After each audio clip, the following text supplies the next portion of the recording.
Salut à tous et bienvenue dans ce nouvel épisode de la semaine de Valkan, votre newsletter audio qui vous partage des médias et des infotech à découvrir pour passer une bonne semaine. Aujourd'hui, on va parler de la semaine 25 qui va du 16 au 22 juin. Alors cette semaine déjà, l'épisode il sort très en retard parce que j'avais besoin de ralentir, il y a pas mal de changements dans ma vie et du coup, c'était l'occasion un petit peu de ce week-end, se reposer et de repartir sur le bon pied. Alors, qu'est-ce que j'ai vu la semaine précédente ? J'ai vu I Left My Iron Party, un animé que j'ai trouvé plutôt sympathique, où on parle en fait d'une personne qui était dans un groupe d'aventuriers de haut niveau et qui va rejoindre un groupe d'aventuriers de plus bas niveau suite à une querelle. Et en fait, cet univers va amener en fait le fait qu'on stream et qu'on enregistre via des espèces de petits artefacts ces explorations de donjons, des donjons qui font d'ailleurs partie de l'écosystème du monde. Il y a des sorts, des classes de personnages assez intéressantes. En gros, on retrouve toutes les bases d'un MMORPG mais en animé avec une réflexion sur des mondes parallèles et surtout une réflexion que j'ai bien aimée sur l'existence des donjons dans l'univers et qui fait que ça équilibre ou pas l'univers. J'ai regardé aussi le design API avec Mulsoft, donc la suite des tutos que je suivais. On rentre un peu plus dans la pratique avec cette vidéo autour du design d'API avec notamment le design center d'Anypoint Platform. J'ai vu aussi l'animé, alors un peu étrange, qui s'appelle Moi quand je me réincarne en slime. J'ai trouvé ça excellent. L'animé est vraiment très très bon.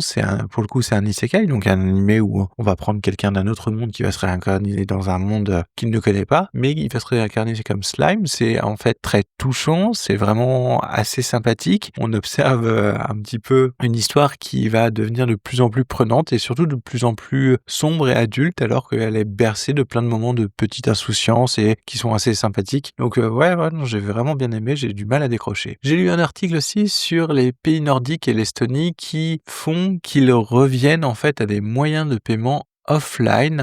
Donc ça explique pourquoi ils reviennent sur des moyens de paiement offline, pourquoi ils essaient de faire attention à comment ça peut marcher, pour qu'en cas de guerre, en cas de problème, en cas de coupure, en fait, on puisse quand même continuer à payer. Parce qu'en fait, tous ces pays nordiques, tous les pays l'Estonie, Lituanie, etc., ont été plus ou moins impactés en fait par les coupures de câbles Internet dans la mer du Nord. Et donc du coup, ils ont quand même pas mal réfléchi à la façon de garder en fait une infrastructure de paiement pour permettre aux gens de continuer à acheter des denrées, des vivres et autres, même si Internet venait à disparaître. Ce qui n'est plus vraiment le cas effectivement maintenant avec toutes les cartes bleues, toutes les puces, etc. Cette semaine sinon j'ai écouté l'épisode de critique sur White Wolf, un épisode très explicatif, assez sympa sur le retour du nom White Wolf et la partie organisation en fait de la maison d'édition.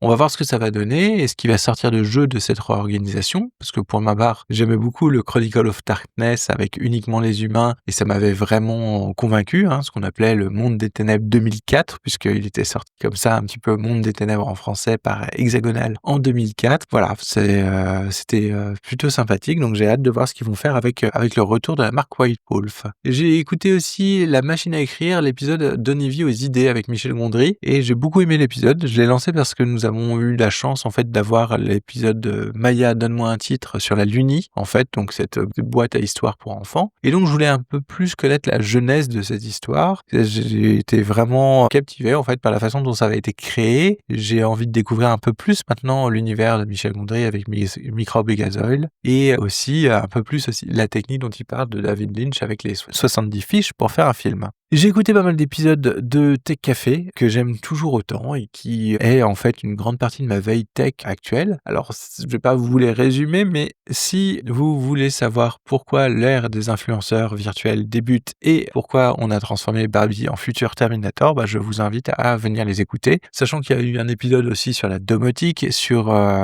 les serrures connectées notamment, et que moi je me suis posé pas mal de questions sur les serrures connectées parce que d'un côté, effectivement, ça peut paraître un peu compliqué, ça peut paraître un petit peu insécure, etc. Mais d'un autre côté, quand vous avez une porte blindée avec une clé particulière, quand vous devez payer 80 € pour avoir la carte et puis ensuite 150 € pour refaire une clé, ça se pose des questions quand même. Sinon, dans les trucs un peu moins sympas, j'ai écouté DataGen, l'épisode avec Informatica sur préparer ses données pour l'IA. Je suis assez peu convaincu par l'épisode. J'ai malheureusement l'impression que DataGen, ça devient vraiment de plus en plus une usine à pub et à mettre des entreprises qui sponsorisent au podcast en avant. Je trouve que ça perd vraiment en profondeur et c'est dommage. Et sinon, j'ai écouté l'épisode de Solopreneur durable sur le quotidien de solopreneur quand il fait chaud. Alors, c'est sympa, mais si vous avez déjà lu du Cal Newport sur la slow productivity et autres, vous allez retrouver en fait les idées qui sont développées dans cet épisode autour des saisons, autour de l'organisation de son rythme de travail par rapport à son cycle personnel, que ce soit les saisons, les journées, etc. Donc,